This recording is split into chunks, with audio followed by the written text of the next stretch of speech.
को सजीव एवं निर्जीव के बीच अंतर बताएंगे, यानी difference between living and non living things. लेकिन वीडियो शुरू करने से पहले आपको बता दूं कि मैंने अपने चैनल में बायोलॉजी से जुड़े बहुत से वीडियोस अपलोड कर रखे हैं, जिनमें से कुछ आपको स्क्रीन पर दिख रहे हैं। तो बायो के टॉपिक के सभी वीडियोस को देखने के लिए मेरे चैनल को सब्सक्राइब कर लीजिए तथा साथ में बेल आइकन को भी प्रेस कर लीजिए, ताकि आने वाले वीडियो की नोटिफिकेशन भी आपको सबसे पहले प्राप्त हो जाए। तो चलिए अब आपको बता दूं कि सजीव व निर्जीव में क्या अंतर है। लेकिन दोनों में अंतर जानने से पहले यह जान लेते हैं कि सजीव क्या है और निर्जीव क्या है। तो सबसे पहले सजीव क्या है यह जान लेते हैं। सजीव जीवों तथा रासायनिक क्रियाओं का एक विशिष्ट एवं जटिल संगठन है। अंग्रेजी में कहें तो life is a specific and complex organisation of living beings and chemical reactions. या इसको ऐसे समझें कि सजीव जीवद्रव्य की सदैव सक्रिय एवं परिवर्तनशील अवस्था है, अर्थात संगठित पदार्थ का या सजीव पदार्थ की जैव दशा ही जीवन है। अब आते हैं निर्जीव पर। निर्जीव का मतलब है मृत, मरा हुआ, यानी जीवन शक्ति से रहित, अर्थात ऐसे दशा जिसमें जीवन ना हो। तो ये तो हुआ सजीव और निर्जीव क्या है। तो चलिए अब अपने मेन टॉपिक पर आते हैं। सजीव एवं निर्जीव में अंतर क्या है यह जान लेते हैं। हमारे चारों ओर पाई जाने वाली वस्तुओं में से कुछ को हम जीवित मानते हैं और कुछ को अजीवित। तो किस आधार पर किसी चीज को जीवित या सजीव कहते हैं तथा किस आधार पर किसी चीज को अजीवित या निर्जीव कहा जाता है, ये हम लोग जान लेते हैं। तो पहला अंतर है, सजीव सांस लेते हैं, यानी सजीवों में श्वसन होता है, जबकि निर्जीवों में श्वसन नहीं होता है।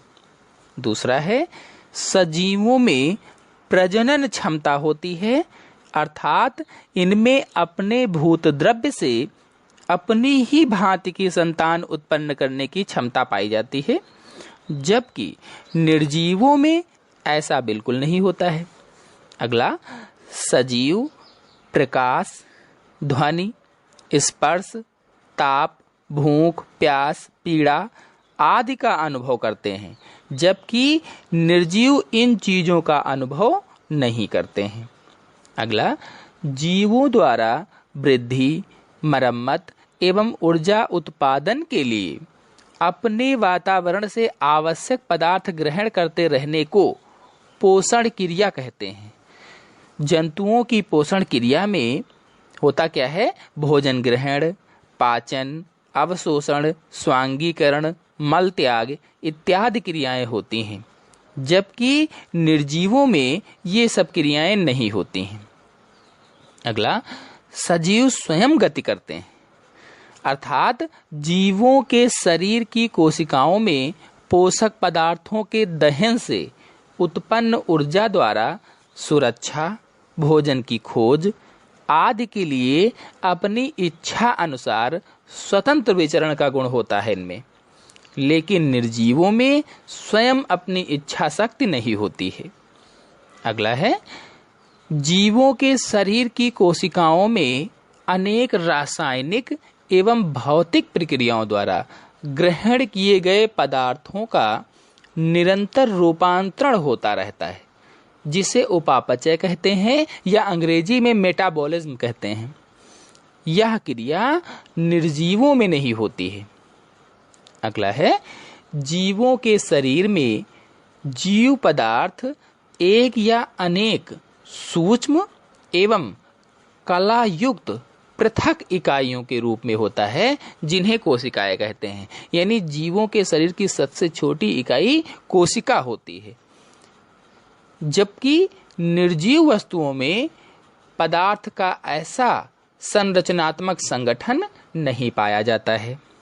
अगला अंतर है, जीवों में जाति के अनुसार विविध प्रकार की निश्चित आकृतियां एवं माप होते हैं। यानी जीवों में विभिन्न प्रकार की निश्चित आकृतियां होती हैं, उनकी कुछ माप होती है।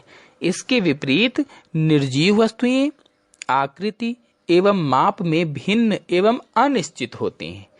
जैसे उदाहरण के रूप में आपको बता दूं, जल की बूंद और विशाल महासागर, यानी जल की बूंद से लेकर विशाल महासागर तक और रेत के कण से लेकर विशाल पर्वत तक।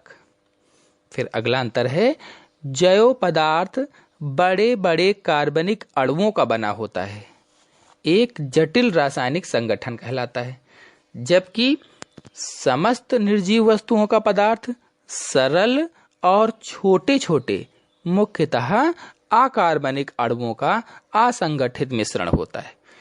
तो ये तो हुए सजीव और निर्जीव में कुछ प्रमुख अंतर, यानी difference between living and non living things.